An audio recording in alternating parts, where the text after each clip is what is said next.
မင်္ဂလာပါ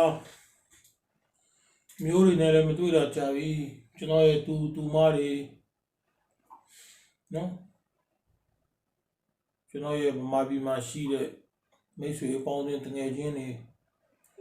ကျွန်တော်စကားမပြောပြတာမတွေ့တာတော်တော်ကြာပြီဗျအကြောင်းကတော့ကျွန်တော်ဖွင့်တလားယူပြီးတော့အေးစစ်စစ်ကျွန်တော်နားနေတယ်အဲ့လိုမနာတာကြာပြီဗျာကြာခဲ့ပြီဆို15နှစ်လောက်ရှိပြီအလုံးမှာအလုံးနောက်လိုက်ငွေနောက်လိုက်ကိုပေါ်ရဲ့အိမ်မက်တီတော့ဘောနော်အဲ့တော့မိမကလည်းနေနေပပအနာလေးပါလေးယူပါအောင်ပေါ့နော်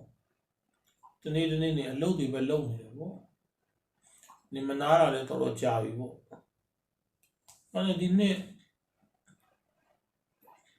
လွန်ခဲ့တဲ့6လကလေးကကြိုပြီးတတိကိုပြောထားတယ်လေဒီနေ့ကျွန်တော်တို့အစ္စလာမ်နှစ်တကူပေါ့ဗျာအစ်လာရင်ကျွန်တော်နားမယ်ပေါ့ဥပုပ်ဝါထွက်ရင်ကျွန်တော်နားမယ်ပေါ့နော်တလားကောင်းပြီတော့တတိယအဲ့တော့ဘာမထွက်ခင်မှာဥပုပ်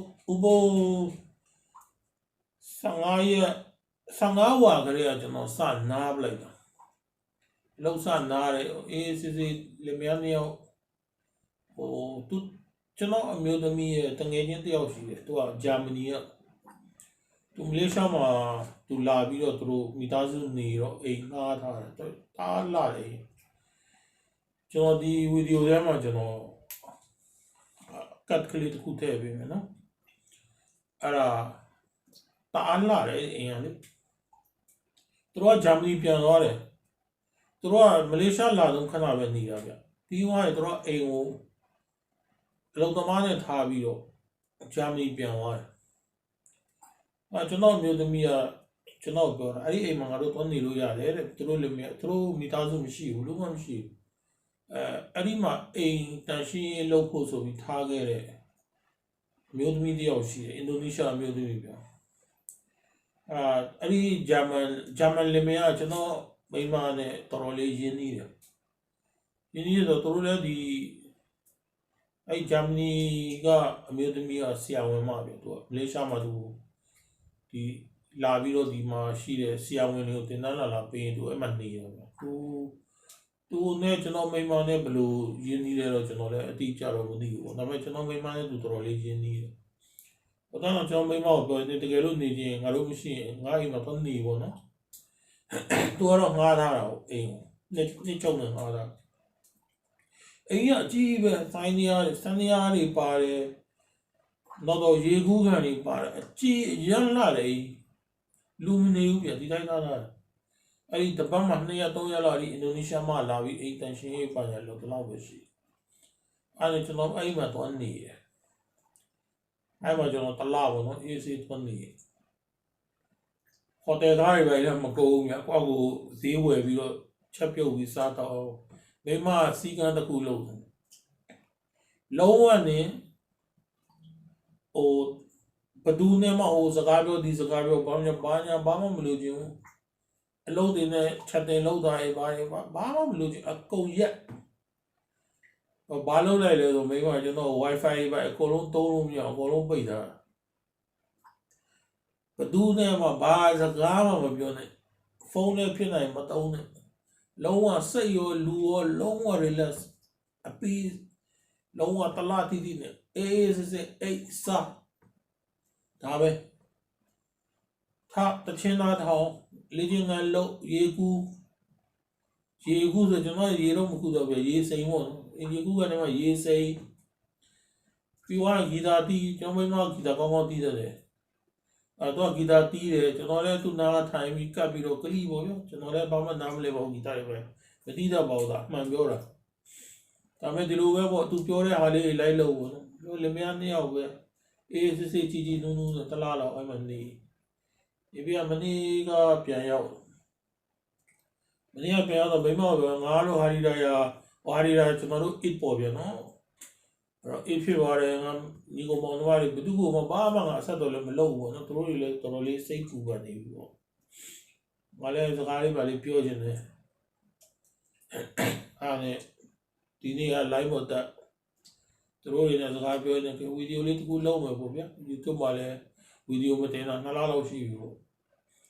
တော့ငါတကယ်ကြီးတွေငါရဲ့တူမတွေငါ channel လေးကိုကြည့်နေတဲ့လူတွေလည်းငါ့ကိုမေ့သွားတော့ဘူး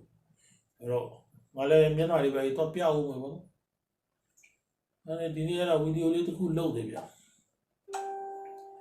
တခါကြာရင်ဗျာအဲ့လိုအလုပ်နားပြီးဝင်လေအလုပ်တော့ပြန်မလုပ်ချင်ဘူးနော်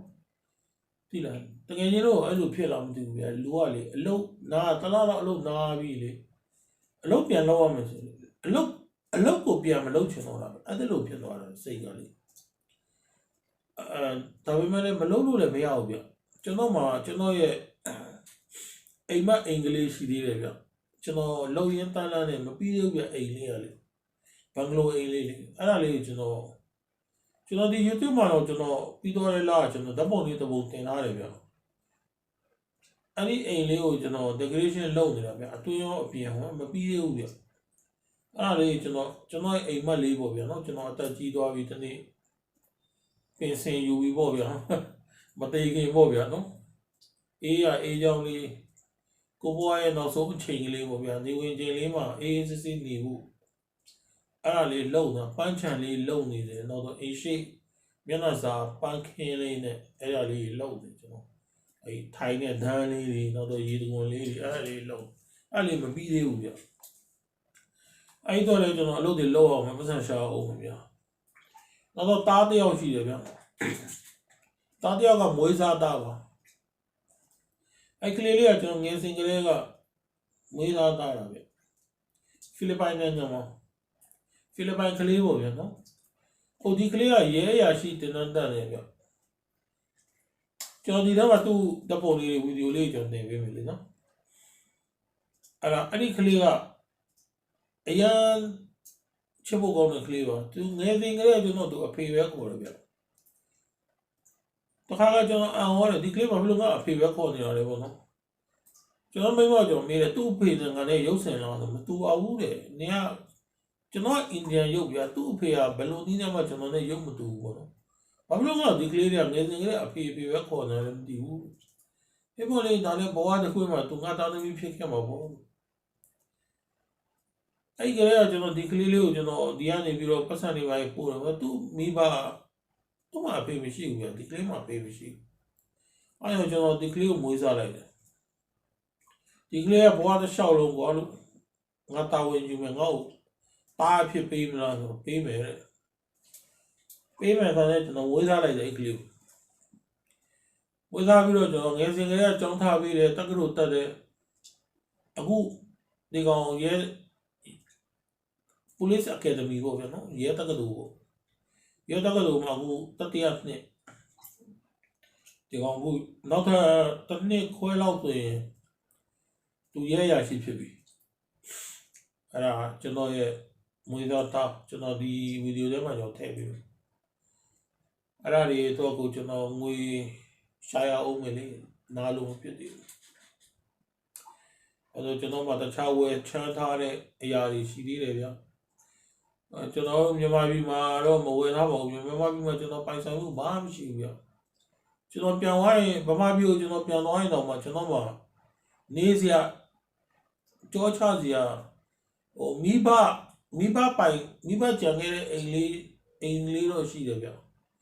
အဲ့မှာပဲတော့ပြီးခိုးကပ်ပြီးတော့ခဏတပြုတ်နေတော့ဒါမျိုးဒါမှမဟုတ်ဟိုတယ်မှာတော့နေကျွန်တော်မှမြန်မာနိုင်ငံမှာဘာမှမရှိဘူးပိုင်ဆိုင်ညီကိုမောင်နှမတွေတော့ရှိတာပေါ့ဗျာဒါပေမဲ့တူမတွေညီကိုမောင်နှမတွေရှိတယ်အကိုတွေရှိတယ်အကိုရင်းအမအရင်တွေရှိတယ်ဒါပေမဲ့လည်းသူတို့ဘဝသူတို့အခြေအနေနဲ့သူတို့ကျွန်တော်ကိုဆွဲထုတ်နိုင်မယ်မထုတ်နိုင်ဘူးဆိုတော့ဘယ်သူမှအမမခံရဘူးအဲ့ကိုမှရုန်းကန်နိုင်တဲ့အချိန်တွေမှာရုန်းကန်ပြီးတော့ကိုနေခြင်းတဲ့နေရာမှာကိုကြောချခြင်းတဲ့နေရာမှာကိုကောင်းချခြင်းတဲ့နေရာမှာကိုဘဝကိုအကောင်းဆုံးဖြစ်အောင်တည်ဆောက်နေတယ်ဗျာနော်အဲ့ဒါနှုတ်ဆက်တဲ့စကားနည်းနည်းရှိတယ်နော် အားရဖြစ်ဗျာခင်ဗျားတို့နဲ့ကျွန်တော်စကားမပြောတာလေးကြာပြီဆိုတော့နည်းနည်းတော့တိခံပြီးတော့နားထောင်ပြီးတော့ကျွန်တော်လည်းပြောချင်တာတွေအများကြီးဗျပြောချင်တာတွေအများကြီးပြောချင်တာတွေလည်းပြောမယ်ဗျဒီဗီဒီယိုလေးကနည်းနည်းရှည်မယ်ဗျကျွန်တော်မလုပ်တော့ကြာပြီစကားတွေလည်းမပြောတာကြာပြီဆိုကျွန်တော်ရင်ထဲမှာပြောချင်တဲ့စကားတွေကလည်းအများကြီးဗျစိတ်ထဲမှာလည်းပြောချင်တာတွေအများကြီးကျွန်တော်တလားလောက်အနားယူနေတဲ့အချိန်မှာကျွန်တော်မိမနဲ့ကျွန်တော်အားလာပါတလာပါပြောဗျဒီလိုပဲအချိန်ကုန်ချိန်ပြုံးပြီးပြောနေအဲ့ချိန်မှာကျွန်တော်တို့ရုပ်ရှင်တွေကြည့်ကြတာပေါ့ဗျရုပ်ရှင်တွေကြည့်တဲ့အချိန်မှာဗျကျွန်တော်ရုပ်ရှင်ကြည့်နေတယ်ကျွန်တော်တတိတခုတွားရတယ်ဗျအဲ့ဒါပါလေဆိုအဲ့ရုပ်ရှင်တွေကဇလန်းလေးရတယ်သူတို့အိန္ဒိယနိုင်ငံကိုတွားကြတယ်ပေါ့ဗျအိန္ဒိယနိုင်ငံသူတို့ကအင်္ဂလန်နိုင်ငံသားတွေအိန္ဒိယနိုင်ငံကိုတွားလဲတဲ့အချိန်မှာသူတို့အဲ့ဒီစာသူကြီးတွေကိုသူတို့တွေ့သူတို့ရုပ်ရှင်ထဲမှာပေါ့ဗျအဲ့စာသူကြီးတွေဟိုဘာသူတို့ထည့်ရိုက်လာတာပေါ့နော်ဇလန်ကစာသူကြီးတွေဇလန်မို့ဒါပေမဲ့ရုပ်ရှင်ထဲမှာအဲ့ဒီအိန္ဒိယရဲ့စာသူတွေပါလာတယ်ဗျအဲ့စာသူတွေနဲ့ဟိုဝင်ပြီးတော့စာသူတွေကဝင်ရောက်တိုက်ခိုက်တာတွေနောက်စာသူတွေနဲ့အကြောင်းတွေပါလာဟုတ်ဗျအဲ့ဒါကျွန်တော်တို့ကြည့်တယ်အဲ့ Netflix မှာလည်းတူတယ်ကျွန်တော်တို့အဲ့ထိုင်ကြည့်အဲ့ဒါကျွန်တော်တတိတစ်ခုတွားရတယ်ဗျကျွန်တော်အဖေပြောပြခဲ့ဘူးလေစာသူကျွန်တော်ကောင်းကောင်းမှတ်မိတယ်ဗျအဖေပြောတာကတော်တော်လေးနားထောင်လို့ကောင်းတယ်သူ့ဘဝရဲ့သူဖြစ်ရမှာပေါ့ဗျသူငယ်စဉ်တုန်းကကြုံတွေ့ခဲ့တဲ့ဟာလေးပေါ့နော်ကျွန်တော်ကတော့သူ့လောက်တော့ကျွန်တော်ကောင်းအောင်ပြန်ပြောနိုင်မှာမဟုတ်ဘူးဗျဒါမဲ့ကျွန်တော်အာယုံထဲမှာကျွန်တော်အဖေပြောခဲ့တဲ့စကားတွေကျွန်တော်ပြန်စဉ်းစားပြန်သတိရဘူးကျွန်တော်အနားယူနေတဲ့အချိန်မှာကျွန်တော်အဲ့ဒါလေးပြန်တွေးပြီးတော့အဖေငါတို့ငယ်စဉ်ကလေးဘဝငါတို့မှ TV တွေပဲမရှိဘူးဘာမှမရှိဘူးညဆိုရင်လက်ဖက်တုပ်ဂျင်းတုပ်အဲ့ဒါလေးနဲ့အဖေတို့စကားပြောတဲ့ဟာတွေကျွန်တော်တို့နားထောင်ပြီးတော့ဒါကျွန်တော်တို့ဘဝရဲ့အိယာဝင်ပုံပြေနေပေါ့ဗျာအဖေတို့ကသူတို့ဖြစ်ရမှန်နေသူတို့ပြောပြခဲ့တယ်အဲ့ဒီထဲကနေကျွန်တော်အခုခင်ဗျားတို့ကိုကျွန်တော်ပြောပြမယ်ဗျစာသူကြောင့်အရင်စိတ်ဝင်စားဖို့ကောင်းတယ်အဖေပြောပြတာအရင်နားထောင်လို့ကောင်းတယ်စိတ်ဝင်စားဖို့အရင်ကောင်းတယ်ဗျဒါပေမဲ့ကျွန်တော်လည်းသူ့တော့ကောင်းအောင်ကျွန်တော်မပြောနိုင်ဘူးသူ့ဘဝရဲ့ဖြစ်ရမှန်ကိုသူပြောတာဆိုတော့ဗျနားထောင်လို့ကောင်းတယ်ဗောနော်ကျွန်တော်ကတော့အဖေပြောပြတဲ့ဥစ္စာကိုကျွန်တော်သတ်စိတ်ပြန်ပြောပြရတယ်ဆိုတော့သူ့တော့ရင်ခုန်စိတ်လို့ရတဲ့ကောင်းမှာမဟုတ်ဒါမဲ့လည်းဘာပဲဖြစ်ဖြစ်လေဗောနော်ကျွန်တော်ရဲ့နောင်လာနောင်သားတွေကျွန်တော်ရဲ့တူမတွေသူတို့တွေကိုလက်စစ်ကားတာပေါ့ဗျအဲ့တော့ခင်ဗျားတို့လည်းအချိန်ရရင်ပေါ့ဗျအချိန်ပေးနိုင်ရင်ပေါ့ဒီဖြစ်ရမှန်စာသူဇလန်လေးကိုခင်ဗျားတို့လည်းနားထောင်တော့ပေါ့ဗျဇလန်ကဒီလိုဗျအဖေပြောပြတာကသူတို့အိမ်အောင်ကြကစားပေါ့အဖေအိမ်အောင်ကြကစားတာသမီတွေတော့မရသေးဘူးတဲ့အဲ့ဒီခေတ်ကာလကလည်းဗျဦးနေဝင်းလက်ထပ်ပေါ့ဗျနော်နေဝင်းတစ်ခေတ်ကောင်းနေတဲ့အချိန်ပေါ့ဗျအဲ့ဒါကဘာလဲဆိုမှောင်ခိုခေတ်ဗျမှောင်ခိုခေတ်မြန်မာနိုင်ငံမှာဆိုရင်ဗျဘာပြောမလဲဆိုတမဝါယာမှာစီတန်းစီစံတန်းစီပြီးတော့ပြည်သူတွေဆင်းရဲဒုက္ခနဲ့ယူနေရတဲ့ခေတ်ကာလတစ်ခုမှာမှောင်ခိုကအရင်ခေတ်စားရဗျမှောင်ခိုကူးတဲ့ဥစ္စာအရင်ခေတ်ထားတယ်တော့အဖေတို့ကလမ်းတော့မှာနေတော့ရွှေဘုံသားလမ်းမှာရွှေတသေးတွေအိန္ဒိယနဲ့တို့ကနေရွှေမောင်ခိုကူးကြတယ်ဗျအဲ့တော့ကျွန်တော်အဖေကပစ္စည်းတဲဖို့ဗျတဲ့မှာကျွန်တော်အဖေကိုမိတ်ဆွေတယောက်ကငါမင်းကိုလမ်းပြမယ်မင်းငါနဲ့လိုက်မင်းအများကြီးတဲစရာမလိုဘူးမင်းကိုလည်းတို့ရုံအောင်မှာမဟုတ်ဘူးအဲ့တော့မင်းကိုလည်းတို့ပစ္စည်းပေးမှာမဟုတ်ဘူးအဲ့တော့မင်းဒီကနေတွားရင်မင်းတနိုင်မင်းနိုင်တဲ့ပစ္စည်းတွေမင်းအိန္ဒိယမှာရောင်းလို့ရမယ့်ပစ္စည်းတွေသူကပြောတာပေါ့အဖေကအဲ့ဒါတွေကိုမြန်မာပြည်ကနေပြီးတော့မင်းဝယ်ပြီးတော့မင်းယူသွားခိုးရောက်သွားရင်အိန္ဒိယရောက်သွားအဲ့ဒါတွေရောင်းပြီးသွားရင်အိန္ဒိယနေပြီးတော့မြန်မာနိုင်ငံမှာလိုအပ်တဲ့ပစ္စည်းကိုတနိုင်ထမ်းပြီးတော့ပြန်လာအောင်အဲ့တော့ဒီတနိုင်လုံးနဲ့ဘာရမှာဘာမြတ်မှာလဲဆိုတော့ဟိုကဘာပြောလဲဆိုတော့အဲ့ဒီလိုမဟုတ်ဘူးတဲ့တနိုင်ဆိုတဲ့သဘောကလားငားလို့ရတယ်ဗျလားကောင်ဘယ်လောက်ပေါ့ဗျာမြန်မာပတ်စံရှင်လားမနာကောင်ငားပေါ့ငားပြီးပစ္စည်းတွေတင်လာပေါ့မြန်မာပြည်ရောက်တော့မြန်မာပြည်တစ်ခါရော်ဒီနဲ့တစ်ဆင့် ဒီလိုပဲတစ်စင်းတဲလာတော့သူတို့ကရွှေမောင်ကိုကူးတဲ့ကောင်တွေကတော့အေးစစ်စစ်ပေါ်ကြောဖို့ကြီးတစ်လုံးထဲမှာတယောက်ကိုရွှေပိတ်တာကြီး10ပိတ်တာ15ပိတ်တာလောက်ထားပြီးတော့သွားကြတာပေါ့ဗျာနော်အဲ့တော့သူတို့က group လိုက်အုပ်လိုက်သွားဆိုလက်ခီးမှာဓမြရွယ်လည်းကြောက်ရတယ်ဗျာအဲ့တော့လူအင်အားနဲ့သွားတယောက်သွားတာပေါ့အယောက်20 30အဲ့လိုစုပြီးသွားကြတာဘယ်ရောက်သွားတာဆိုအဲ့တမူးဘက်ကနေပြီးတော့အိန္ဒိယဘက်ကိုခြေရင်လျှောက်သွားတယ်အဲ့ဒီခါအခုလိုမျိုးခေတ်ကာလမျိုးမို့တောကြီးကိုဖြတ်ပြီးတော့အဲ့မှာတောထဲမှာကြားရိပ်ပါရည်ရှိတယ်စင်ရိုင်းပါရည်ရှိတယ်လေဗျာအဲ့ယူလမ်းခရီးရခမ15ရက်20အဲ့လိုတလားအဲ့လိုကြားတယ်တဲ့တောထဲမှာအဲ့တော့အဲ့ဒီတမူးကိုရောက်မှပဲလိုအပ်တဲ့ ration တွေဝယ်ရတာပေါ့ဘယ်လိုလဲတောထဲမှာတောလကြီးသွားတဲ့အချိန်မှာစားမဲ့တောက်မဲ့လိုအပ်တဲ့ပစ္စည်းတွေအားလုံးကိုသူတို့ဝယ်ချမ်းပြီးတော့အဲ့မှာအဖေကစပြီးလိုက်ရဆိုအဖေကကုန်တန်းမို့ဗျာနော်သူတို့ဝယ်တဲ့ပစ္စည်းတွေအဖေကပူထမ်းပေးတာပေါ့ဗျာအဲ့လိုထမ်းပြီးတော့တငယ်ချင်းနဲ့လိုက်တော့တငယ်ချင်းတော့တီးကျင်တာပေါ့နော်လန်ကီနောက်ပိုင်းကျရင်သူအဲ့လိုမျိုးဒီလောကထဲကိုစောက်ဝင်အဲ့လိုပဲအနစ်နာကြရပေါ့နော်မင်းလုံးသမားစားလို့နောက်ပိုင်းကျမှမြို့တူတယောက်ကဥပမာငါဆိုရင်ငါမြို့အမခံပြီးတော့ဦးရင်းလုံးမှမင်းဝင်လို့ရမှာပေါ့တော့ဘယ်တော့တရားမှမင်းကိုမျက်နှာစိမ်းတယောက်ကိုဘာမှမတိပဲမျက်နှာစိမ်းတယောက်ကိုချက်ချင်းရော့ရွှေဟာလာ30ရာရော20ရာမင်းတေဝါဆိုပြီးမပေးဘူးပေါ့နော်အဲ့တော့အဲ့ဒါနဲ့အဖေအဲ့လိုမျိုးစားလုပ်တယ်ဗျစားလုပ်တော့တမူးကနေပြီးသူတို့တော်လန်ခီးတိုင်းရှောက်တယ်ပေါ့ဗျအဲ့ဒါတွေကတော့ဒါတော့သူ့ရဲ့ဟိုဘယ်လိုပြောမလဲဆိုတော့တော်တွင်းသူလက်ခီးမှာဘယ်လိုမီးဖို့တဲရလဲဟိုထမင်းဘယ်လိုချက်ရလဲအဲ့ဒါတွေသူကျွန်တော်တို့လက်ခီးမှာအဲ့တော်ထဲမှာဘယ်လိုချေမကိုက်အောင်ဘယ်လိုနေရလဲဟိုအကောင်ပလောင်မကိုက်အောင်မတွဲအောင်ဘယ်လိုလုပ်ရတာတွေသူပြောတာပေါ့ဗျအများကြီးပေါ့နော်အဲ့ဒါလည်းသူအိန္ဒိယရောက်သွားတယ်အိန္ဒိယရောက်သွားတယ်အိန္ဒိယမှာသူပစ္စည်းတွေရောင်းတယ်ရောင်းပြီးတော့သူတို့လိုအပ်တဲ့အဲ့လိုမျိုးဗမာပြည်ပြန်လာဖို့အတွက်ကိုလည်းလန်ခီယာဒီဦးသူဟုတ်လားအားလုံး adjust လုပ်ရတယ်လေပြီးမှသူတို့ကတုတ်လိုက်ထွက်ကြတာဆိုတော့အိန္ဒိယမှာသူတို့3လလောက်ကြာမယ်တဲ့အဲ့ဒါ3လလောက်ကြာမယ်ဆိုတော့အိန္ဒိယနေပြီးတော့သူတို့ပစ္စည်းဝယ်ပြီးတော့ဗမာပြည်ကိုလည်းသူတို့ပြန်ဆင်းရမှာဆိုတော့အဲ့ဒီလားတွေငှားတာတို့ဘာလို့ညာတော့အဲ့အားလုံးတော့ခေါင်းဆောင်ရှိတယ်ပဲအဲ့ဒီမှာအိန္ဒိယနယ်ခံကောင်းတော့သူတို့လုပ်ပြီးတော့ပေါ့နော်အဲ့ဒါသူတို့ကဘာပြောလဲဆို3-4လလောက်တော့အနည်းဆုံးကြာမယ်ပေါ့ကြာမယ်ဆိုတော့အဖေတို့ကလည်းအဲ့ဒါဆိုလို့သူဒီမှာအိန္ဒိယမှာမန္တရီဆိုတဲ့မြို့တစ်ခုရှိတယ်မန္တရီလားသူပြောတယ်တောင်ပေါ်မြို့လေးပြအဲ့ဒီကိုတွားလေချင်တယ်ပေါ့အဲ့ဒီချင်းအဲ့ဒီနေရာတွေကလုံးဝကျွန်တော်တို့ဗမာပြည်မှာလို့ပြောမယ်ဆိုရင်ကချင်ပြည်နယ်တို့ဘာလို့လို့ပေါ့ဗျာတာမြင့်နယ်မြေကျမှဖို့ဘယ်လိုပြောမလဲဆိုတော့အဲ့ဘက်မှာတပုံတွေပါရှိတယ်ပေါ့ဗျာတော့တွားနေတိုင်းတွားလို့မရဘူးဗျာ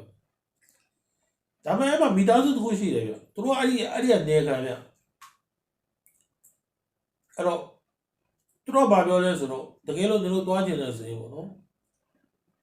ငါတို့ခေါ်ရမယ်ငါအဖေလည်းအဲ့မှာကျမ်းမာရေးမကောင်းဘူးငါသွားကျင်တယ်ပေါ့ငါတို့နဲ့လိုက်ငါခေါ်ရမယ်အဲ့ဒီနေကန်လူကပြောတာတွားလေအဲ့ဒီကိုတွားမှာမင်းတကယ်လို့မင်းတို့တွားကျင်တယ်ဆိုရင်ငါနဲ့လိုက်မင်းတို့ကြည့်ပဲတွားရင်တော့မင်းတို့အဲ့ဒီကိုရောက်မှာမဟုတ်ဘူးလက်ခီးကနေမင်းတို့လှည့်ပြန်ရလိမ့်မယ်မင်းတို့အဲ့မှာရှိတဲ့ဟိုတွေကပေးလို့မှာမဟုတ်ဘူးနော်နေဘာလဲနေကြကိကမင်းတို့ပေးလို့မှာမဟုတ်ဘူးနေကမှာပါရင်အဲ့တော့မင်းတို့အဲ့မှာတွားလေရှင်တယ်အဲ့မှာပါလဲဆိုတော့ပြောရှင်းပြောရင်ပြောရေခဲတောင်တွေရှိတယ်နောက်တော့အဲ့မှာကအရန်တာယာလှပပေမဲ့လည်းဘယ်သူမှဟိုဒီလိုလူတွေနေတဲ့အတိုင်းတာအခုလိုပြောပြခရီးသွားပါညာတာကမရှိသေးတဲ့ခေတ်ကာလပဲသိတယ်အဲ့တော့တောနတ်တယ်ဆိုတော့အဖေတို့ကလည်းလူငယ်ဆိုတော့ဗျာအဲ့ဒီလိုနေရာမျိုးတွေသွားကျင်တယ်နောက်တော့အဖေမှာကင်မရာတစ်လုံးရှိတယ်ဗျာသွားတဲ့ဓာတ်ပုံတွေရိုက်ချင်တယ်ဗျာဒါပေမဲ့ဓာတ်ပုံယူသူလည်းသူခေတ်ကာလမှာလူငယ်ပေါ်မှာ သူလည်းသူ့ရဲ့ YouTube မို့သူ crazy ပေါ့ဗျာတော့ကင်မရာတစ်လုံးနဲ့ဓာတ်ပုံအရင်ရိုက်တယ်ကျွန်တော်ပြဓာတ်ပုံရိုက်တဲ့ဝါသနာရပါဓာတ်ပုံတွေအဲ့လိုမျိုးရှုကင်းနေဓာတ်ပုံလိုက်ရိုက်တယ်တော့အဲ့လိုမျိုးတော့တော်လည်းငါလည်းဓာတ်ပုံတွေရိုက်ချင်တယ်ပေါ့နော်အဲ့လိုကောင်းပြီပေါ့မင်းကလည်း like မင်းကတော့ငါလည်းလိုက်ရင်တော့မင်းတို့ရောက်ပြီငါလည်းမလိုက်ရင်တော့မင်းတို့ရောက်မှာမဟုတ်ဘူးပေါ့အဲ့ဒါကောင်းပြီဆိုလိုက်သွားလိုက်တော့အဲ့ဒီလူကခေါ်ရတာအဲ့မှာသူ့အဖေကကျမ်းမာရေးမကောင်းဘူးတဲ့သူလည်းအဲ့ဒီကိုအေးပေါ်သွားအဲ့ဒီကိုသွားဖို့ရှိတယ်ပေါ့နင်းလိုက်ချင်လိုက်ခဲ့တော့အဖေတို့ကလိုက်သွားအဲ့ဒါအဲ့လိုနဲ့ရေခဲတောင်ချီအဲ့ရေခဲတောင်ရွာကိုရောက်သွားတာပေါ့ဗျာရောက်တော့အဲ့ဒီလူရဲ့အိမ်မှာပဲတဲတာပေါ့ဗျာတဲကြည့်လိုက်တော့အဲ့ဒီလူရဲ့အဖေကဒီခုတ်အနောက်မှာဗျာလေခုတ်နောက်မှာဒီကြောမှာတော်တော်လေးအလုံးကြီးတယ်ဗျာကျွန်တော်တို့ကြောက်ဥကျော်တလုံးစာအဖေပြောတာတော့ကြောက်ဥကျော်တလုံးစာလောက်ရှိတယ်တဝိုင်းစာလောက်ရှိတယ်အနာကြီးတယ်အဲ့လူကြီးကမောက်ပုံကြီးနေပြီးတော့နာပြီးတော့အရန်ပြီးတော့အကောင်တွေပါထွက်နေပြီးအနာပုတ်ပြီးတော့နာလည်းရမ်းနန်နေတယ်သူမိမလည်းသူ့အမြဲတမ်းအဲ့ဒါကိုတန်ရှင်းလုပ်အဲ့ဒီကျွန်တော်တို့အဖေကိုခေါ်သွားတဲ့လူရဲ့မျိုးသမီးပေါ့မျိုးသမီးဆိုတော့အတက်က40ကျော်ဝန်းကျင်ပေါ့ဗျာ40ကျော်50ပေါ့အဲ့ဝန်းကျင်ပေါ့ဗျာတော့ဟိုကောင်လေးကကျွန်တော်အဖေနဲ့တူသွားတဲ့ဟိုလေးကလည်းသူလည်းအဲ့မှာကျွန်တော်အဖေလိုပဲအထမ်းသမားပေါ့ဗျာကုန်ထမ်းတာပေါ့ဗျာသူကလည်း20ဝန်းကျင်ပေါ့ဗျာတော့ဒါငါအဖေပေါ့ဒါငါအမေပေါ့အဖေကတော့နည်းနည်းအသက်ကြီးတယ်အမေကနည်းနည်းအသက်ငယ်တယ်ဘာဖြစ်တာလဲဆိုတော့လိုပဲပေါ့အနာပေါက်နေတာအနာကနေပဲတပြည့်နဲ့ကြီးလာတယ်အဲ့တော့ဒီနားပေါက်ဝင်ကြမှာငါတို့ဒီနားမှာလည်းဆေးကန်းတွေလည်းကောင်းမရှိဘူးတဲ့အဲ့တော့တိုင်းရင်ရိုးရတိုင်းရင်ဆေးနဲ့ကုနေမရဘူးပြည့်ကြီးလာပြီပေါ့နော်အဲ့တော့အထဲထဲကိုလည်းလှိုက်စားပြီးတော့ဗျအနာလောက်တယ်လို့မျိုးအကောင့်တွေပါထွက်နေအဲ့တော့အမြန်ဆေးပေးနေရတယ်ဒီလူရဝေဒနာခံစားပြီးရေးလဲអော်နေတယ်ဗျအဲ့တော့ဘသူကအဲ့ဒီကျွန်တော်တို့အဖေတွေနဲ့ဒီကိုသွားလဲမယ်ဆိုပြီးလိုက်သွားတဲ့ထဲမှာကျွန်တော်အဖေရဲ့တငယ်ချင်းတွေမကပဲလေတခြားလူတွေလည်းပါတယ်လေဒီအိန္ဒိယကိုအများနဲ့ဒီလိုမျိုးကုန်ကူးနေအိန္ဒိယပမာကုန်ကူးနေတဲ့တခြားလူတွေလည်းပါတယ်သူတို့ကဘာပြောရဲဆိုတော့ငါတို့ကြားဘူးလားတော့ဗောနော်မင်းတို့ဒီရေခဲတောင်မှာစာသူတွေရှိတယ်ပေါ့နော်အဲ့စာသူတွေကိုကစေးကူတယ်အဲ့စာသူတွေစီမှာသွားပြီးတော့စေးကူလိုက်ရင်တတ်တာသွားလိမ့်မယ်ပေါ့လူတယောက်ကပြောလိုက်အဲ့စကားအဲ့ဒီဝေဒနာခံစားနေရတဲ့လူရဲ့မိမရဲ့အာယုံတွေကိုဝင်သွားတော့သူကဟုတ်တယ်ပေါ့နော်ငါလည်းအခုမှတတိရတယ်ပေါ့ငါတို့စေဝါတွေလည်းအများကြီးကုခဲ့ပြီးပြီပေါ့နော်ဆရာဝန်တွေစီလည်းငါတို့ခေါ်သွားပြီးပြပြီးပြီခေါ်စေးကောင်းတယ်ဒီစေးကောင်းတယ်စေးတော်များများနဲ့ကုပြီးသွားရောနှစ်လည်းမနေတော့ဘူးနော်အနာကြီးကလည်းတပြည့်နဲ့ရောမလာပဲတိုးလာပြီနောက်ဆုံးအခုပုတ်ပွားပြီးတော့အနံ့တွေပဲထွက်လာပြီဘာပဲဖြစ်ပေါ့နော်ရှင်းပြောရရင်ဗျာဆရာဝန်ကလက်လျှော့လိုက်ပြီဆရာဝန်ကတေတာစောင်းလို့ဆိုတဲ့သဘောမျိုးဗျာသူ့နာအထဲထဲဒီလိုက်စားသွားပြီဗျာအယိုးမှာပါအမြင့်တွယ်နေပြီဗျာအဲ့တော့တေတဲ့ဟာကိုစောင်းဖို့ပဲလိုတော့တယ်အဲ့တော့အိမ်မှာတေကျင်လားဆေးရုံမှာတေကျင်လားအဲ့နှစ်ခုကကြိုက်တာရွေးလို့သူတို့အိမ်ကိုပြန်တဲလာပြီးထားတာပဲအဲ့တော့နောက်ဆုံးဗျာမတတ်နိုင်ဘူးဗျာသိတယ်မလားစာသူတယောက်သွားရှာတယ်ပေါ့နော်စာသူတွေစီမှာဘုရားစီတရားစီနဲ့ကုမယ်ပေါ့ဗျာအဲ့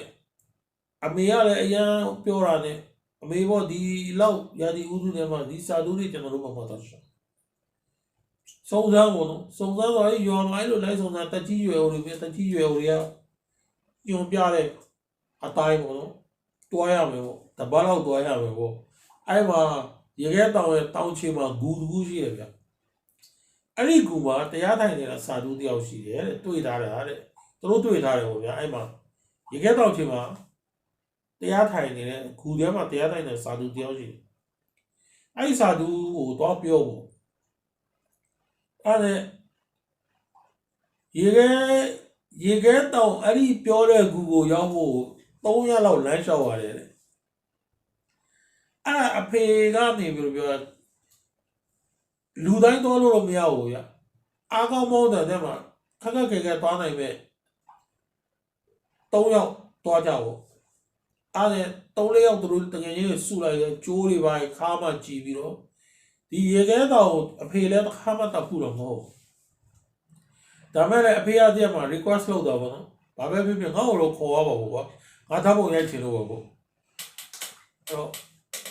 တခြားလူတွေကတော့မျိုးအဲ့ဒီခြေလက်ရွာလေးမှာပဲနေခဲ့ပြီးတော့လမ်းပြတစ်ယောက်ရယ်နောက်တော့အဲ့ဒီကောင်လေးရဲ့အဖေရယ်နောက်တစ်ယောက်ရယ်4ယောက်ရယ်သူတို့ပစ္စည်းတွေထမ်းပြီးတော့တွားကြတယ်ဟုတ်တယ်အဲ့ဒီ3ရက်လောက်3ညလောက်သူတို့တွားပြီးတော့အဲ့ဒီဂူကိုရောက်သွားတယ်ဂူထဲမှာစာသူကိုတွေ့တယ်အဲစာသူကဘာပြောလဲဆိုတော့ငါကတော့မကုသနိုင်ဘူးတဲ့ကုသနိုင်တဲ့လူကဟိုအထက်မှာရှိသေးတယ်တဲ့မင်းတို့စီတွားရမယ်တဲ့ဒီကနေမင်းတို့တွားမယ်ဆိုရင်10ရက်လောက်တွားရမယ်တဲ့အဲ့တော့ဘယ်သူတွားမလဲတဲ့ဘူးတော့10ရက်လောက်တွားမယ်ဆိုတော့ဗျပါလာတဲ့ပစ္စည်းပစ္စည်းတွေနဲ့လည်းဒီခရီးကိုစမတွားနိုင်အဲ့ဒါနဲ့ပြန်ဆင်းတာပေါ့ဗျတောင်ချီကိုပြန်ဆင်းတယ်စာသူကြီးကိုပြောတာပေါ့ကျွန်တော်တို့တောင်ရွာပြန်ပြီးတော့လိုအပ်တဲ့စားနေရိတ်ခါပါညာလူတွေကအကုန်လုံးခေါ်ပြီးပေါ့ကျွန်တော်တို့အဲ့ဒီကိုစေကုနိုင်တဲ့စာသူကြီးစီတွားမယ်ပေါ့နော်အဲ့တော့စာသူကျွန်တော်တို့လမ်းပြမလားဆိုတော့ပြမယ်တဲ့မင်းတို့လိုအပ်တာစီစဉ်ပြီးတော့လာခဲ့လို့ပြောတယ်အဲ့ဒါပြန်ဆင်းလာတယ်ပြန်ဆင်းလာပြီးတော့ဘသူ့ကိုသွားပြောလဲဆိုသူ့ရဲ့အမေပေါ့ဗျသူ့အမေကိုသူပြောတော့အမေပေါ့နော်စာသူနဲ့တော့သူရဲ့စာသူကပြောတယ်သူကတော့စေးမကုနိုင်ဘူးစေးကုနိုင်တဲ့စာသူအဟောတောင်ပေါ်မှာရှိတယ်အဲ့ဒီရေခဲတောင်ပေါ်3ရက်လောက်တက်ပြီးမှစာသူနဲ့တွေ့တာအဲ့ဒီနေရာကနေထပ်ပြီးတော့10ရက်လောက်ထပ်သွားမှနောက်ထပ်စာသူတယောက်နဲ့တွေ့အဲ့ဒီစာသူကစေးကုမယ်လို့ပြောတယ်အဲ့ဒါအမေကဘာပြောလဲဆိုတော့ငါလဲလိုက်မယ်တဲ့ဟုတ်ပြီဟိုစာသူကပြောလိုက်တော့ဝေဒနာဖြစ်နေတဲ့လူကိုခေါ်လာဒါမှမဟုတ်ရင်သူနဲ့ပတ်သက်တဲ့လူပေါ့ဗျာခေါ်လာပေါ့နော်အဲ့ဒါမှစိတ်ကူလို့ရမှာပေါ့သူတို့ဘယ်လိုပြောမလဲဆိုတော့ဗျအိန္ဒိယရဲ့သဘောတရားကဗျာတွေးသားတော်ဆက်တဲ့သူပေါ့နော်သူ့ကိုခေါ်လာမှမင်းစိတ်ကူလို့ရမှာဒီတိုင်းကူလို့မရဘူးဘယ်သူ့ကိုစိတ်ကူပေးပါဘယ်ဝါစိတ်ကူပေးတော့ပြောလို့မရဘူးတွေးသားတော်ဆက်တဲ့လူပေါ့အဲ့ဒါပြောတော့အမေကပါပြောအားဆိုရင်ငါကိုယ်တိုင်လိုက်မယ်အဖွားကြီးကလည်းသူ့ကိုယ်တိုင်လိုက်မယ်လို့အမေတတ်နိုင်မဟုတ်ရတယ်ရွာလူတွေကလည်းပြောတော့ရွာလူတွေကလည်းတချို့ကလည်းအဲ့လိုမျိုးတခြားယောဂဖြစ်နေတဲ့မိသားစုတွေလည်းရှိတယ်ဗျရောမှာသူတို့ဟာသာဆိုငါတို့အဖေတွေမေတွေသိကူးကျင်တယ်လာကြသွားကြမယ်ဆိုပြီးတော့ဘာလို့လဲဆိုတော့အုပ်စုကများသွားတယ်ဗျ3ယောက်ကနေပြီးတော့10ယောက်လောက်ပြောပါတမ်းမဲ့အုပ်စုအဲ့တော့ပစ္စည်းအားတွေထမ်းတဲ့လူတွေနဲ့ဟိုရေခဲပေါ်မှာဆွဲသွားလို့ရတယ်လဲလို့ကမသူတို့လောက်သွားတယ်အဲ့ဒါပါတယ်ဗျ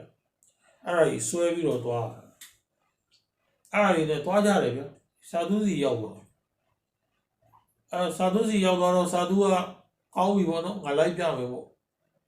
ပေမဲ့အဲ့ဒီအထိတော့ငါမသွားဘူးမင်းတို့ကလမ်းပြမယ်အဲ့ဒီလမ်းကြောင်းတိုင်းသွားအပေါ်မှာကိုရှိတယ်မင်းတို့အဲ့ဒီကိုရောက်လိမ့်မယ်အဲ့တော့တောင်တက်ခီးတွေပဲတိတ်မဆောက်ကြည့်တော့မဟုတ်ဘူးပြပြပေါ့ဒါပေမဲ့လမ်းခီးရမ်းချမ်းတယ်ရေခဲတောင်ဆိုတော့ဗျရေခဲဟိုသားတဲ့ရေခဲဒီသားတဲ့ရေခဲပါလို့တောင်ပေါ့ဗျဟိုလိုလုံးဝရေခဲလေးကြီးပဲမဟုတ်ဗျတပည့်တွေလည်းရှိတယ်ရေခဲတွေလည်းကြားတယ်အဲ့လိုမျိုးပေါ့ဗျစကူမကူချိန်နေလေးပေါ့လုံးဝရေခဲအပြည့်ဖုံးနေတဲ့နေရာမျိုးတော့မဟုတ်အဲ့ဒါတတ်သွား စာသူပြောတဲ့အတိုင်းပဲသူတို့လမ်းခီးတော်တော်လေးရှောက်သွားဆိုပုံမှားတော့စာသူပြော10ရက်ဆိုပေမဲ့လည်း10ရက်မကောက်10ရက်မကောက်14ရက်လောက်ကြာပြီးမှသူတို့အဲ့ဒီကိုရောက်တယ်အဲ့ဒီကိုရောက်တော့စာသူတစ်ပါးနဲ့တွေ့တယ်အဲ့မဲ့ဂူထဲမှာစာသူကတစ်ပါးနဲ့မဟုတ်နှစ်ပါးတစ်ပါးတရားထိုင်တယ်တစ်ပါးကတော့တို့လုံကျွေးပြုစုတယ်နဲ့တူပါပဲစာသူပဲအဲ့တော့တို့ရောက်သွားတော့တို့တွားပြီးတော့ဟိုဝိချာတော့လည်းရှေ့ကိုကြတော့ပေါ့နော်အဖေရလည်းတပုတ်တွေရိုက်တော့ပေါ့အဲ့တော့တို့လာရတဲ့အကြောင်းရင်းကိုတို့ပြောပြတော့ဟိုစာသူကဘာပြောလဲဆိုတော့ငါကစေးကူးတဲ့စာသူမဟုတ်ဘူးတဲ့ငါစေးမကူးနိုင်ဘူးတဲ့ငါမှအဲ့လောက်ဆုံးမရှိဘူးတဲ့ဟိုမှာတဲ့တရားထိုင်နေတဲ့စာသူကတဲ့စေးကူးတာတဲ့ဒါမဲ့အဲ့ဒီစာသူကတရားထိုင်တစ်ခါတရားထိုင်တော့တော့မထားဘူးတဲ့အဲ့မှာပဲတရားထိုင်နေတာတဲ့သူကဇံမို့ပဲတော့ကသူဇံဝင်သွားပြီဆိုရင်သူမထားတော့ဘူးတဲ့သူ3-4လောက်နေမှသူဇံကနေပြန်ထလာတော့မှသူကိုလက်တန်းစင်ပဲစားမယ်တောက်မယ်ပေါ့လေတော့ဟာအဲ့တော့သူကဇံဝင်စားနေပြီဗျာသူတရားထိုင်လိုက်ပြီသူဇံဝင်စားသွားပြီဆိုရင်သူမထမချင်းကိုဘယ်လိုစောင့်တော့သူ့ကိုသွားပြီးတိုးထီလို့လည်းမရဘူးလေမရှိဘူးပေါ့နော်ခွင့်ပြုချက်မရှိဘူးသူခန္ဓာကအဲ့မှာလုံးဝငြိမ်ပြီးအဲ့မှာလူတွေကမေးတယ်ပေါ့အခုဒီစာသူတရားထိုင်တယ်ပေါ့ကြဆိုတလားလောက်ရှိပြီတဲ့ဟာနေရောညောင်းအဲ့တိုင်းပဲထိုင်နေတယ်အဲ့တော့အဲ့ဒီမှာလူတယောက်ပါတယ်ဗျအဲ့လိုအရင်ဆော့စုတဲ့လူဗျဒါတာမဟိုဘယ်လိုပါသူကဟိုရွာမှာဗျဒီဘက်ကျွန်တော်ဗမာပြည်မှာဆိုဆေးမှုသဘောမျိုးပေါ့ဗျာနော်ဆေးမှုပေါ့နော်ရွာမှာတော့ဆေးတွေပါလေကုစားတဲ့ဘာညာတရကပေါ့ဗျာသူကျေးလက်ဆရာဝန်လေးပေါ့ဗျာအဲ့ဒီကောင်တော့ပါလာအိန္ဒိယမှာအဲ့လိုမျိုးတွေရှိတယ်ဟိုဆရာဝန်လိုင်စင်ရထားတဲ့ကောင်တွေပေါ့ဟုတ်ဒါပေမဲ့သူတို့ကဆေးပညာသူတို့လေးလာပြီးတော့ရွာတွေမှာလိုက်ပြီးဆေးကုပြီးတော့ပတ်စံရှာတယ်ဗျအဲ့ကောင်တကောင်ပါလာအဲ့ကောင်ဘာပြောလဲဆိုတော့ဒါမဖြစ်နိုင်ဘူးဗျတာမန်လူတယောက်ကပေါ့ဗျာနော်အဲ့လောက်ကြာကြီးထိုင်နေတေဝါလိမ့်မယ်ဒါမှမဟုတ်ရင်သူကတေဝါတာပဲဖြစ်မှာပေါ့တက်ရှင်ရတော့ဘယ်သူမှမထိုင်နိုင်ဘူးအဲ့လောက်ကြာကြီးပေါ့တရအဲ့ဒီစာသူကြီးမရှိတဲ့အချိန်စာသူကြီးကလည်းအဲ့မှာအများနဲ့နေတာပေါ့သူလည်းတော့တယ်သူရွအဲ့တော့မှလိုက်ရောတီးရွအဖို့တွေတီးဥတိဖို့တွေတော့လိုက်ရှာတယ်ဗျရှာပြီးသူကစားတယ်ဗျသူလည်းထွက်သွားတော့ဟိုကောင်မှနှစ်ချက်ပါတယ်နားတော့နှစ်ချက်ပါတယ်ဆရာဝန်သုံးတဲ့နှစ်ချက်ဒီကောင်ကဘာလို့လဲဆိုတရားထိုင်နေတဲ့စာသူကြီးရဲ့နောက်ကျောကိုသွားပြီးတော့သူတွန်းသားထောင်တယ်တဲ့တွန်းသားထောင်ပြီးတော့အဲ့မှာဒီကောင်ထိုင်ငိုတာဗျအဖေပြောပြတာဆိုင်ကြီးတကယ်ထိုင်ငိုတာတဲ့ဟဲ့မင်းဘာကြားလို့ထိုင်ငိုတာလဲဆိုတော့သူနားထောင်လိုက်တဲ့အချိန်မှာအဲ့ဒီရေခုန်တာမကြားပဲနဲ့အထဲမှာတရားဓမ္မဟိုစိုးနေတဲ့တောင်တို့ဟိန္ဒူဘုရားစာကိုလည်းတဲ့မှာဟိန္ဒူဓမ္မတရားဓမ္မစိုးနေတဲ့ပုံစံမျိုးကြားတာရေလူရဲ့အတန်ဟိုမှာလက်ကျဲတယ်ဗျရင်ဘတ်ကိုစမ်းပြီးတော့နားထောင်ရင်ကျွန်တော်ရင်ကုန်သားဆိုဒုံအဲ့လိုမျိုးအတန်ပဲကြားအောင်တော့အဲ့ဒီအတန်မကြားပဲနဲ့တဲ့အဲ့စာသူကြီးရဲ့နောက်ကျောကိုသူကစာသူကကူအတွင်းထဲမှာကူရဲ့ဟိုဘက်အချောင်းမျက်နှာပေးပြီးထိုင်နေတာပေါ့ကူကိုကြောပေးပြီးတော့ဟိုဘက်မှာရှိတဲ့ဖျားကူထဲမှာတည်ထားတဲ့ဖျားကိုသူကမျက်နှာပေးပြီးတော့ထိုင်ပြီးတော့တရားသူကတွားပြီးတော့ကြောနေပြီးတော့အဲ့မှာလက်ချက်ကိုကပ်ပြီးတော့နားထောင်တာစာသူကြီးအသက်ရှူနေသလားမရှူဘူးလားပေါ့ဒီကဆောင်းရဆက်စုတယ်ကောတွားနားထောင်တော့ပြီးရပြီးတော့ဒီကောင်အဲ့မှာ ထိုင်ငိုနေတာလေအဲ့ဒီစာသူကြီးနားမှာပဲတော့ထိုင်ငိုနေတာလေအဲ့ဒါသူ့တော့ဆွဲလာပြီးတော့မေးတာဘာဖြစ်တာလဲမေးမျိုးလုံးဝမဖြစ်နိုင်တဲ့ကိစ္စတွေဒါတဲ့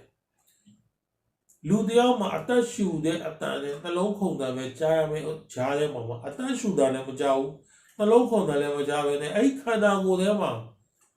ဓမ္မရွတ်ဆိုနေတဲ့အတန်ပေါ့ဗျာမ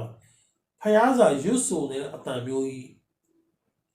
အဲ့ဒီအတန်မျိုးကြီးကသူ့ခန္ဓာကိုယ်ထဲမှာကြားနေရတာဟိုမှာတော့အုံ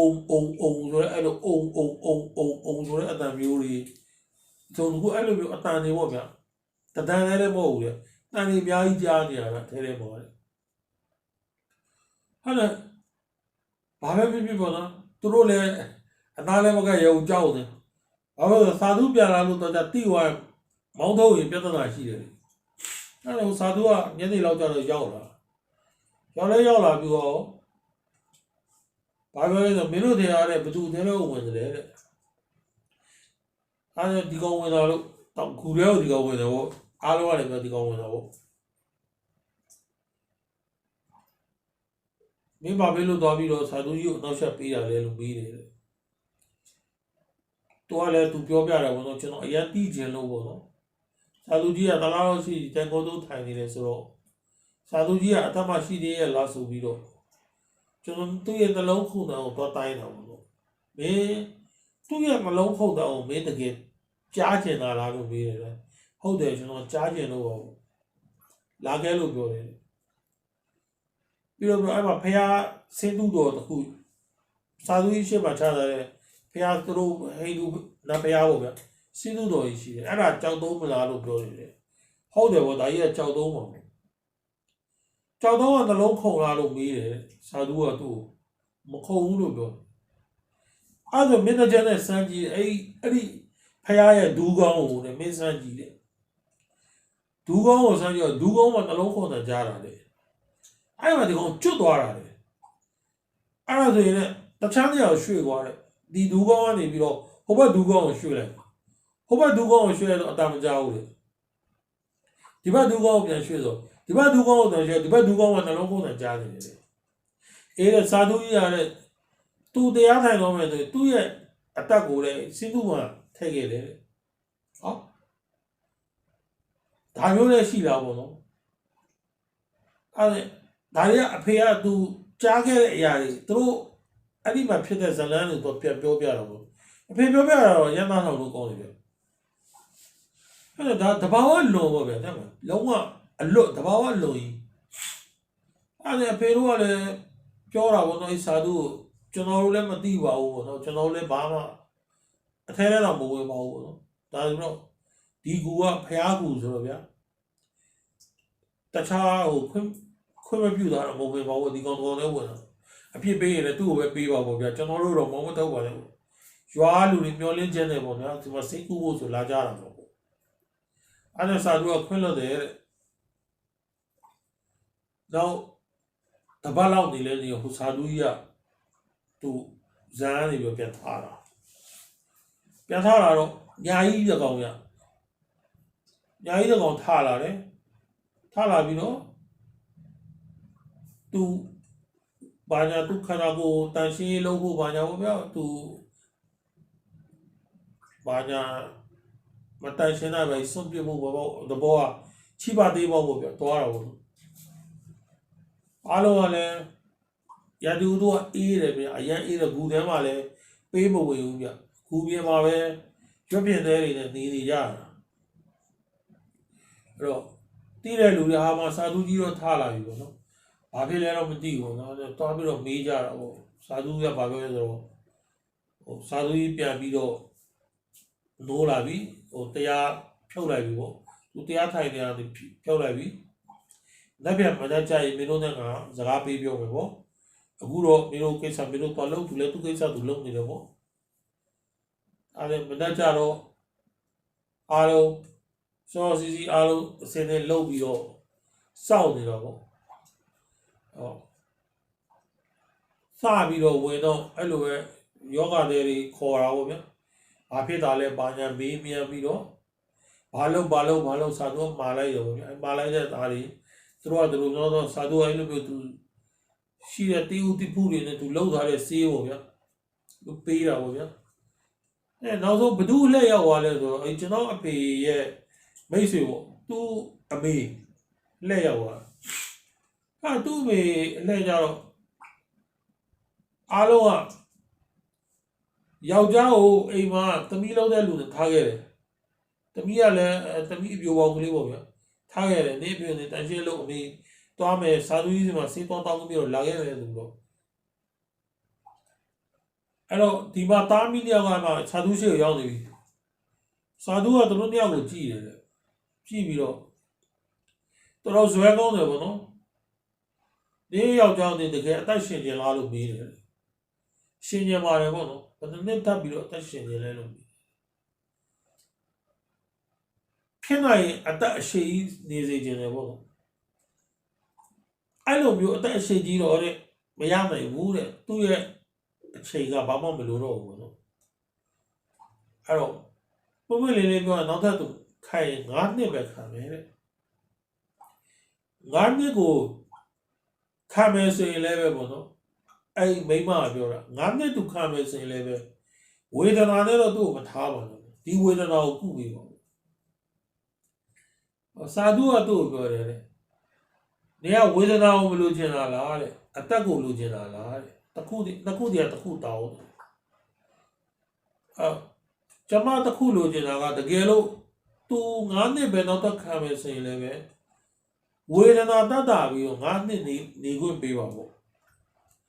တကယ်လို့ဝေဒနာမတတ်တာနိုင်ဘူးဆိုရင်အကြောင်းမဟုတ်အဲ့ဒီ9နှစ်ကိုလည်းမယူပါနဲ့တော့မပေးပါနဲ့တော့ပေါ့စာသူကြီးသူ့ကိုကောင်းမှမွေးရအောင်ပို့ပေးပါအဲ့လိုပြောတာမိမအဲ့ဒါစာသူကပြုံးတယ်ပြုံးပြီးတော့ကောင်းပြီပေါ့ဘယ်ရာမှမပေးဆက်ပဲနဲ့ဗျာမလီးဆိုတာတဘောကလားလို့မလီးဆိုတာစသေးမှုမရှိပဲနဲ့မပေးဆက်ပဲနဲ့ဘယ်ရာမှမရဘူးနေယောက်ျားရဲ့အတွက်နေတကယ်ပေးဆက်နိုင်သလားလို့မေးတယ်တဲ့နေယောက်ျားကိုနေလိုချင်တဲ့အတိုင်းအသက်ရှည်ရမယ်9နှစ်လည်းဖြစ်ချင်းပြမယ်9နှစ်လည်းကြော်ချင်းလည်းကြော်မယ်သူရကုသိုလ်ကောင်းမှုသူလှုပ်လာတဲ့ပုံမှာသူအသက်ရှည်ချင်းရှည်သွားတယ်ဝေဒနာလည်းတတ်တာချင်တယ်ဝေဒနာဒီကြောမှာဖြစ်နေတဲ့ကြောပေါင်းသားကြီးပျောက်ချင်တယ်တေးကြလားတေးကြတယ်ဒီတကယ်ပေးဆက်နိုင်တယ်လားပေးဆက်နိုင်တယ်ဘာပဲပေးရပြကျမမှရှိတဲ့ဟာနွားတွေစိတ်တွေအိမ်တွေအကုန်ဘာပဲပေးရပေးပါမယ်ပေါ့ဘာမှပေးဖို့မလိုဘူးတဲ့ဒီပစ္စည်းပစ္စည်းတွေဘာလုပ်လို့မရဘူးပိုက်ဆံလည်းဘာမှလုပ်လို့မရဘူးအဲ့ဒါစာသူရသူထိုင်နေတဲ့အနေပြီးတော့သူ့ရဲ့ဒီတမင်ခွေပြီးထိုင်နေတာဟုတ်အဲ့မှာသူ့ရဲ့ဒီတင်ကားသဘောမျိုးပေါ့ဗျတင်ကားကိုသူဆွဲအပေါ်ဆွဲလာလိုက်တာအဲ့ဒီပေါင်ပါတဲ့သူ့ရဲ့ဒီဒူကောင်းအထက်သာပေါင်အနာကြီးပဲဗျာတဲ့လက်ဖေးပကံပြားသဝိုင်းဆောင်လို့ရှိအနာကြီးတယ်ပြီးဖို့တရောလောက်တရောတဲ့ဖွာဖွာထားနေတယ်ဒီလိုပွက်တယ်လို့ဖြစ်နေတာလောက်တရအနာကြီးတယ်အဲ့တော့ငါကအမျိုးသမီးငါခန္ဓာကိုကိုင်းတွဲတာငါလက်မခံဘူးအဲ့ဒီတော့နေဒီအနာကိုတန့်စင်ပေးနိုင်မယ်ဆိုရင်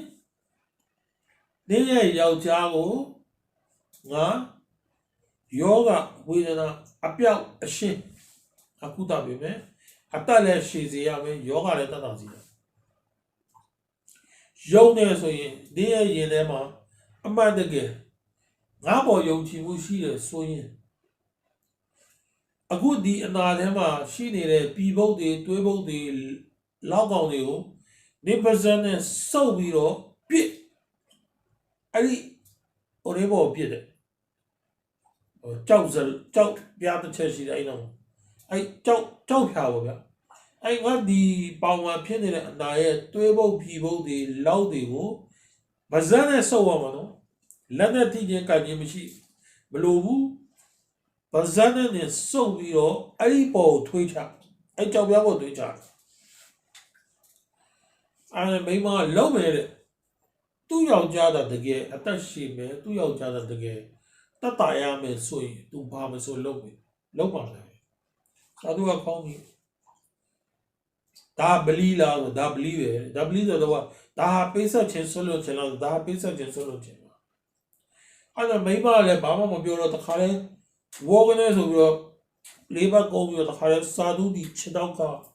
ပြည်ပုတ်သွေးပုတ်တွေသူစုပ်ပြီးတော့အဲ့မှာအဲ့ဒီကြောက်ပြားပေါ်ထွေးချတာထွေးချဘာလေးတွေထွက်လာလဲဆိုလေအဖြူအောင်အလုံးလုံးလေးတွေထွက်လာတယ်တဲ့အဲ့ဒီသူပြည်ရေအနာတွေကိုသူခါတဲ့ပါဇက်နဲ့စုပ်ပြီးတော့သူဖွီးကနေထွေးလိုက်တာလေသူပါဇက်ကထွေးလိုက်တာအဲ့မှာကျောင်းပါပြောမလားအဖတ်တွေကိုပြောအလုံးလုံးလေးတွေအစီလေးတွေမျိုးပဲစီလေးတွေပဲအစီတော့ပျော့စီလေးတွေဖတ်လေအဲ့မှာအဲ့လိုစုံနဲ့ခါတဲ့အဲ့ဒီဒူကုန်းမှာရှိတဲ့အနာကြီးကခါတဲ့အယောင်အနာဆိုတဲ့ပုံစံမျိုးမဟုတ်တော့ဘဲနဲ့လိုရိုးဘယ်လိုပြောမလဲဆိုပြရေဆေးသားတဲ့အသားဆိုင်လိုပုံစံမျိုးဖြစ်သွားတန့်သွားပြီပဲတဘောဟိုပြည်ပုတ်သွေးပုတ်တွေမရှိတော့ဘဲနဲ့တွေးလည်းမရှိတော့ဘဲနဲ့အသားဆိုင်လိုပုံစံမျိုးဖြစ်သွားအဲ့ဒါသာသူကရပြီဆိုပြီးတော့အဝတ်နဲ့ပြောင်းသူ့ရဲ့ဒီတင်ကန်းနဲ့ပြန်အုပ်လိုက်တယ်ပြီးတော့ဒီအခုနေထွဲထုတ်ထားတဲ့ဟာတွေကိုတဲ့ကျုံးယူပြီးတော့ထုတ်လိုက်တယ်အဝတ်နဲ့ထုတ်လိုက်ဝင်းနဲ့ထုတ်လိုက်ဆိုပြီးတော့ဒီဟာနင်းတော့ဆေးပဲနင်းယောက်ျားရဲ့အနာကိုဒီဥစ္စာထဲတယ်ပြန်တော့တဲ့နင်းယောက်ျားဟိုရောက်သွားရင်အဲ့ဒီအနာထဲမှာအဲ့ဒီဟာကိုထည့်လိုက်တယ်ပြန်တော့တဲ့နင်းယောက်ျားဖျားသခင်ခွင့်ပြုချက်အတိုင်းပေါ့နော်သူတတ်ဆုံးနိုင်နေရမယ်ပြန်တော့ကိုပြောလို့လားအဲ့ဒါကြီးမိမကလည်းဒါနောက်ဆုံးပဲလေဗျာသူ့ယောက်ျားဝေဒနာခံစားနေရတယ်ဆရာဝန်ကလက်ချောလိုက်ပြီးတေးလည်းသိလိမ့်မယ်ပေါ့နော်အဲ့တော့ဒါနောက်ဆုံးကစာသူယုံကြည်မှုထားတယ်ပေါ့ဗျာဘုရားသခင်မှာတိုင်တယ်ပြီးတော့သူယုံကြည်မှုထားတယ်ပေါ့ဗျာအဲ့တော့ဒီလိုမျိုးတရားသမားရှိတဲ့စာသူတယောက်ကဒီလိုလုံးမဟုတ်ဘူးအဲ့တော့မဟုတ်ဘဲနဲ့လည်းလုံးမဟုတ်ဘူးပေါ့အဲ့ဒါသူ့ရဲ့ယုံကြည်ချက်အရင်ပြင်းထန်ပြီးတော့သူအဲ့လိုမျိုးလုပ်ပြီးသူပျော်ပြီးတော့သူပြန်ကြအဲ့ဒါကြီးတောင်ဝစာလူကြီးကတို့လမ်းပြလိုက်တယ်သူတို့15ရက်လောက်ည20လောက်လာထားတဲ့ခကြီးကအပြန်မှာ4ရက်ပဲကြာတယ်သူအိမ်ရောက်သွားတယ်တားပြန်တယ်သူအစင်းမို့လို့လာတယ်မသိဘူးပျော်ပျော်ရွှင်ရွှင်နဲ့အားလုံးငြိမ်ငြိမ်ချမ်းချမ်းအေးစစ်နဲ့ပဲ4ရက်5ရက်လောက်သူတို့ရွာပြန်ရောက်သွားရွာရောက်သွားပြီးတော့ရွာမှာဒီလိုပဲမိဘတွေသူတို့ပါလာတဲ့ဆေးဝါးတွေနဲ့အကုန်လုံးသွားကြကိုလန်းပို့သွားကြတော့ပေါ့အဲ့တော့အိမ်ရောက်တော့အဖေကလုံးဝအခြေအနေမကောင်းတော့ဘူးအဖိုးကြီးကဟိုယောဂတွေကလုံးဝအခြေအနေမကောင်းတော့ဘူးသမီးလုံးတဲ့လူကလည်းမျက်ရည်နဲ့မျက်ခွပတ်ဝန်းကျင်လူတွေကလည်းအသားအိမ်ထဲတော့မဝင်ကျင်တော့အနာကလည်းအရန်ဆိုးနေပြီအနာကြီးကလည်းခါထဲမှာအနာဒီလိုပုတ်ထားတယ်လောက်အကောင်တွေလိုမျိုးပုတ်ထားအဲ့ဒါအမေကလည်းစေးကြောပေါ့ဗျာအနာကိုပြီးစာသူပေးလိုက်တယ်စောအဲ့ဒီစာသူခြေထောက်ကနေသူစုပ်ပြီးတော့ဗဇက်နဲ့စုပ်ပြီးယူပြီးထွေးထုတ်သွားတဲ့အဖတ်တွေအဲ့ဒါတွေကိုသူအဲ့မှာခါတဲ့အနာရောအုပ်ထဲပဲတာအုပ်ထဲပြီးတော့ပတိစီလိုမျိုးစီးပေးထားတယ်နောက်တစ်မနေ့ကျတော့အဲ့ဒီလူကဘုံတို့ထားထိုင်ပြီးတော့စာတောင်းတယ်သူစားကျင်တောက်ချင်တယ်ဘောကနွားတို့တောက်ချင်တယ်စိတ်တို့တောက်ချင်တော့တောင်းတို့တောင်းတယ်အစာစားကျင်တယ်ဆိုအစာတောင်းတယ်အဲ့အမေလုံးတဲ့လူကအော်ရတာပေါ့ဟာဒီလောက်လုံးဝဟိုဘယ်လိုပြောမလဲဆိုတော့အခြေအနေမကောင်းဘူးတေတော့မယ်တေဖို့ကြောက်ကန်းတဲ့ဟိုအတုပဟိုဗါလဲတေချင်းတရားကြောက်တဲ့ကိုကြားဖို့ဆိုလက်တလုံးလို့ဆိုတဲ့အခြေအနေကိုရောက်နေတဲ့လူတယောက်ကအဲ့ဒီနောက်တရက်နောက်တမနက်မှာပဲချက်ချင်းငုံတုံးထားနိုင်ပြီးတော့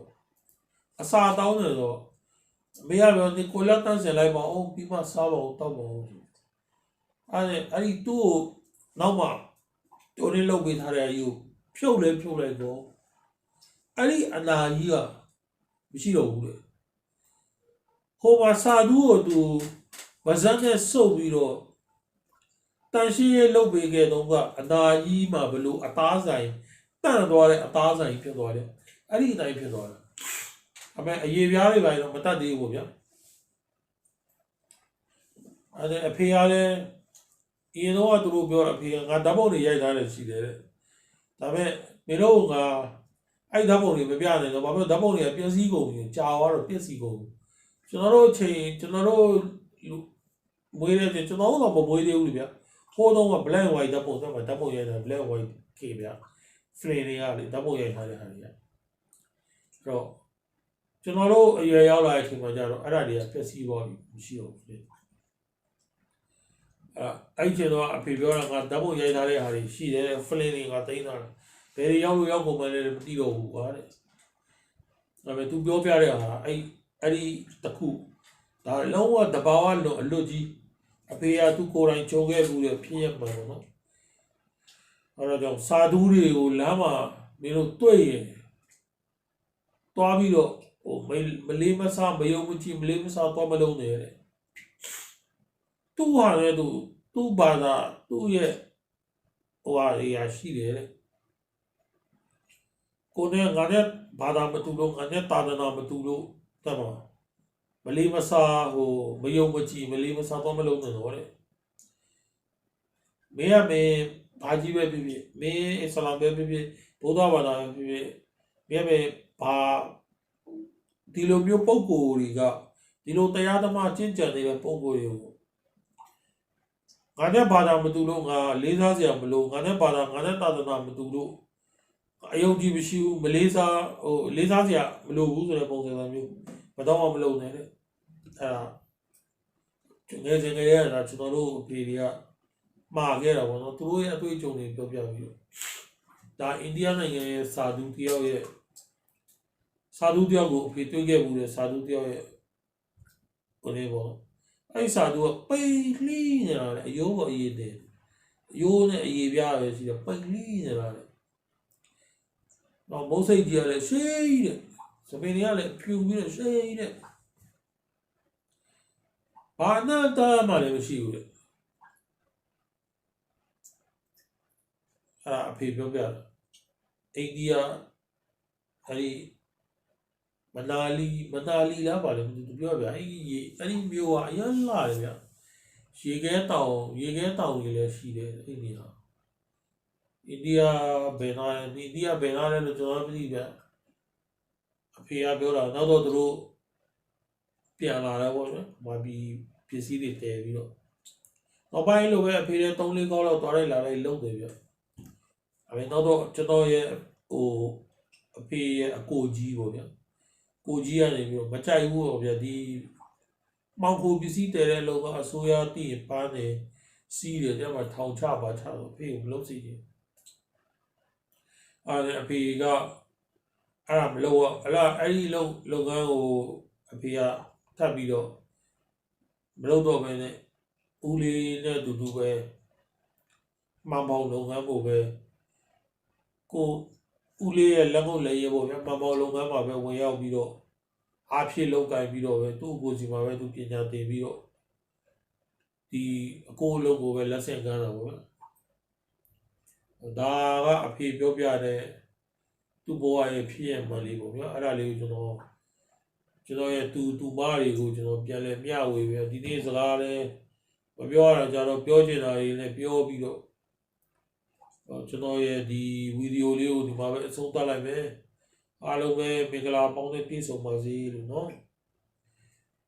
ကျန်းကျန်းမာမာချမ်းချမ်းသာသာနဲ့လူရပန်းနိုင်ကြီးရောက်ပါစေလို့ဆုတောင်းပါတယ်ဗျာအဲ့တော့ကျွန်တော်လည်းကျွန်တော်ရဲ့ဒီဗီဒီယိုလေးမှာကျွန်တော်ရဲ့အိမ်မက်ကျွန်တော်လုပ်နေတဲ့ကျွန်တော်ရဲ့အိမ်မက်အိမ်ကလေးကိုကျွန်တော်ထည့်ပေးမယ်ဓာတ်ပုံလေးတွေနောက်တော့ကျွန်တော်ရဲ့မွေးသားလေးတစ်ကောင်ရှိတယ်မွေးသားလေးအဲ့ဒီကောင်လေးရဲ့ဓာတ်ပုံလေးလည်းကျွန်တော်ထည့်ပေးမယ်ကျွန်တော်ရဲ့အမျိုးတွေကျွန်တော်ရဲ့တကယ်ချင်းတွေကြည့်လို့ရအောင်ပေါ့ဗျာနော် ဘာပဲဖြစ်ဖြစ်ပေါ့ဒီကိုမောင်သမားတို့တကယ်ကြီးတို့တူမတွေမင်းတို့ရဲ့အိမ်မက်တွေကိုလည်းမင်းတို့အကောင့်ထဲပေါ်နိုင်အောင်မင်းတို့ရဲ့မျောလင်းချက်တွေကိုလည်းမင်းတို့တကယ်မျောလင်းချက်တွေရှိခဲ့ရင်အိမ်မက်တွေရှိခဲ့မျောလင်းချက်တွေရှိခဲ့ရင်တကယ်ပဲအကောင့်ထဲပေါ်နိုင်အောင်စူးစမ်းကြပါလို့တိုက်တွန်းရင်းနဲ့ဒီနေ့ဒီဗီဒီယိုဒီမှာဆုံးသက်လိုက်တဲ့အားလုံးပဲမင်္ဂလာပေါင်းတဲ့ပြည့်စုံပါစေဘိုင်ဘိုင်